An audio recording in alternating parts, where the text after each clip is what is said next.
Bienvenidos a este estudio bíblico del libro de Hechos de los Apóstoles, basado en la Biblia Diario Vivir, nueva traducción viviente. Hechos capítulo 21. Versículos del 1 al 4. Después de despedirnos de los ancianos de Efeso, navegamos directamente a la isla de Cos. Al día siguiente, llegamos a Rodas y luego fuimos a Pátara. Allí abordamos un barco que iba a Fenicia. Divisamos la isla de Chipre, la pasamos por nuestra izquierda y llegamos al puerto de Tiro, en Siria, donde el barco tenía que descargar. Desembarcamos, encontramos a los creyentes del lugar y nos quedamos con ellos una semana. Estos creyentes profetizaron por medio del Espíritu Santo que Pablo no debía seguir a Jerusalén. Nota: ¿desobedeció Pablo al Espíritu Santo al ir a Jerusalén? No. Lo más probable es que el Espíritu Santo les estaba avisando a estos creyentes acerca del sufrimiento que Pablo experimentaría en Jerusalén, y entonces concluyeron que no debía ir. En esos versículos vemos que los creyentes le suplicaron a Pablo que no fuera a Jerusalén después de oír que sería entregado a los romanos. Versículos del 5 al 10. Cuando regresamos al barco al final de esa semana, toda la congregación, incluidos las mujeres y los niños, salieron de la ciudad y nos acompañaron a la orilla del mar. Allí nos arrodillamos, oramos y nos despedimos. Luego abordamos el barco y ellos volvieron a casa. Después de dejar Tiro, la siguiente parada fue Tolemaida, donde saludamos a los hermanos y nos quedamos un día.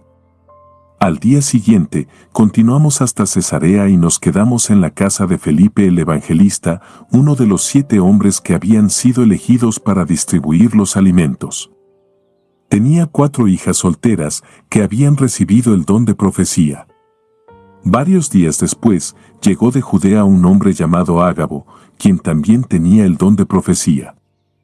Nota: es evidente que el don de profecía fue dado tanto a hombres como a mujeres. Las mujeres participaban activamente en la obra de Dios, Filipenses 4, 3. En la Biblia, otras mujeres que profetizaron fueron Miriam, Éxodo 15, 20, Débora, Jueces 4, 4, Hulda, Segunda de Reyes 22, 14, Noadías, Nehemías 6, 14, y Ana, Lucas 2, versículos del 36 al 38. 15 años antes, Ágabo había predicho la hambruna que habría en Jerusalén, versículos del 11 al 14. Se acercó, tomó el cinturón de Pablo y se ató los pies y las manos. Luego dijo: el Espíritu Santo declara, de esta forma será atado el dueño de este cinturón por los líderes judíos en Jerusalén y entregado a los gentiles. Cuando lo oímos, tanto nosotros como los creyentes del lugar le suplicamos a Pablo que no fuera a Jerusalén. Pero él dijo: ¿por qué todo este llanto? ¿Me parten el corazón? Yo estoy dispuesto no solo a ser encarcelado en Jerusalén, sino incluso a morir por el Señor Jesús. Al ver que era imposible convencerlo, nos dimos por vencidos y dijimos: que se haga la voluntad del Señor. Nota: Pablo sabía que caería preso en Jerusalén. Aunque sus amigos le suplicaron que no fuera, él sabía que tenía que hacerlo porque eso era lo que Dios quería. A nadie le gusta sufrir, pero para un discípulo fiel, agradar a Dios es lo principal. Nuestro deseo de agradar a Dios debe superar nuestro deseo de evitar las dificultades y el sufrimiento. Cuando en verdad queremos cumplir la voluntad de Dios, debemos soportar lo que sea necesario, incluso el dolor. Entonces, al igual que los compañeros de Pablo, podremos decir: que se haga la voluntad del Señor. Versículos del 15 al 21.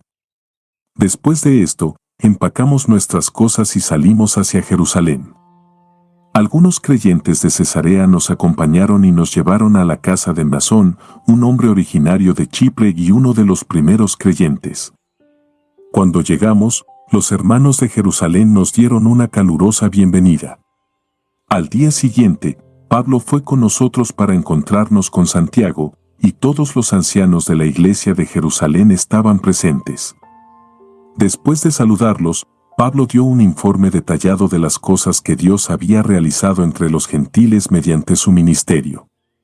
Después de oírlo, alabaron a Dios. Luego dijeron: tú sabes, querido hermano, cuántos miles de judíos también han creído, y todos ellos siguen muy en serio la ley de Moisés, pero se les ha dicho a los creyentes judíos de aquí, de Jerusalén, que tú enseñas a todos los judíos que viven entre los gentiles que abandonen la ley de Moisés. Ellos han oído que les enseñas que no circunciden a sus hijos ni que practiquen otras costumbres judías.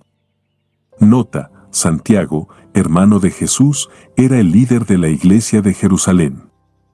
El Concilio de Jerusalén, Hechos 15, había resuelto el asunto de la circuncisión de los creyentes gentiles. Aparentemente, se había desarrollado el rumor de que Pablo estaba excediendo los límites de la resolución y estaba prohibiendo que los judíos circuncidaran a sus hijos. Por supuesto que tal cosa era falsa, de modo que Pablo se sometió voluntariamente a participar de una práctica judía para demostrar que no obraba en contra de la decisión del concilio y que seguía siendo judío en su manera de vivir. Algunas veces debemos hacer un esfuerzo adicional para evitar ofender a otros, en especial si no hacer ese esfuerzo dificultara el avance de la obra de Dios. Versículos del 22 al 24. ¿Qué debemos hacer? Seguramente se van a enterar de tu llegada. Queremos que hagas lo siguiente: hay entre nosotros 4 hombres que han cumplido su voto, acompáñalos al templo y participa con ellos en la ceremonia de purificación, y paga tú los gastos para que se rapen la cabeza según el ritual judío. Entonces todos sabrán que los rumores son falsos y que tú mismo cumples las leyes judías. Nota: aparentemente, estos 4 hombres habían hecho un voto nazareo, número 6, versículos del 13 al 20. Pablo se uniría a ellos en la ceremonia de purificación y pagaría sus gastos. Haría lo que los ancianos le pedían para mantener la paz en la iglesia de Jerusalén. A pesar de que era un hombre de convicciones firmes, Pablo estaba dispuesto a hacer concesiones en los temas no esenciales para tener algo en común con todos y hacer todo lo posible para salvar a algunos. Primera de Corintios 9, versículos 19 al 23. A menudo las iglesias se dividen por desacuerdos sobre tradiciones o cuestiones de menor importancia. Al igual que Pablo, debemos mantenernos firmes en los asuntos esenciales del cristianismo, pero flexibles en los que no lo son. Por supuesto, nadie debería violar sus propias convicciones, pero algunas veces tenemos que honrar a Cristo mediante la sumisión mutua para avanzar la buena noticia. Las leyes judías pueden entenderse de 2 maneras. De esas 2, Pablo rechazó una y aceptó la otra. Primero, rechazó la idea de que las leyes del Antiguo Testamento proveen salvación a quienes las guardan. La salvación se da gratuitamente por un acto de gracia de Dios. Recibimos la salvación mediante la fe. Las leyes solo sirven para mostrar nuestros pecados. Segundo, Pablo aceptó la perspectiva de que las leyes del Antiguo Testamento señalan a Jesucristo y preparan a las personas para su venida. Cristo cumplió la ley, nos quitó esa carga y la culpa que la acompañaba. No obstante, la ley aún enseña muchos principios valiosos y da pautas para vivir en gratitud. Pablo guardaba la ley como una costumbre, a fin de no ofender a quienes deseaba alcanzar con la buena noticia. Ve Romanos 3, versículos del 21 al 31.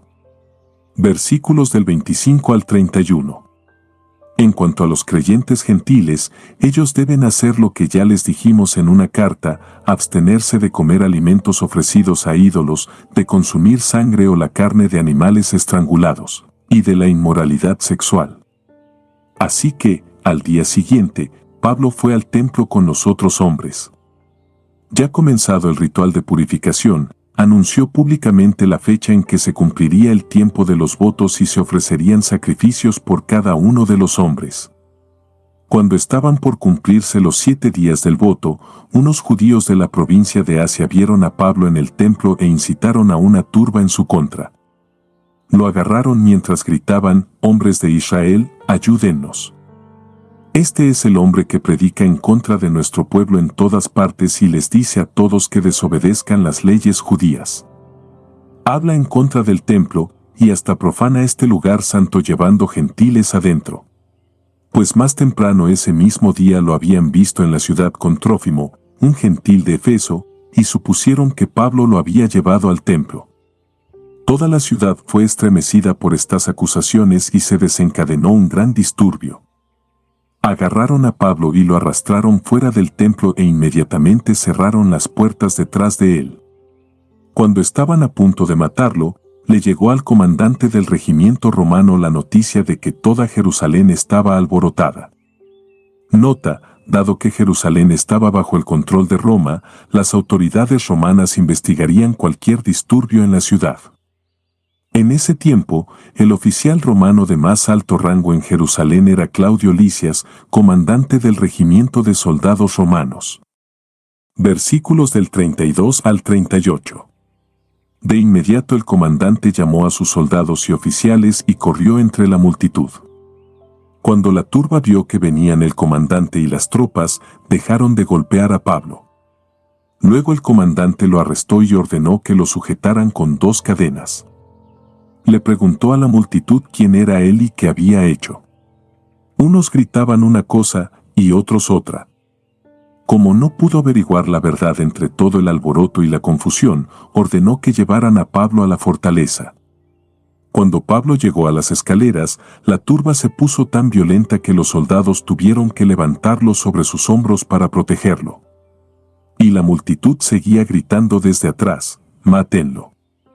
Cuando estaban por llevarlo adentro, Pablo le dijo al comandante: «¿Puedo hablar con usted?».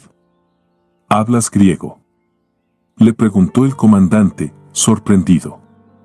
¿No eres tú el egipcio que encabezó una rebelión hace un tiempo y llevó al desierto a 4.000 miembros del grupo llamado los asesinos?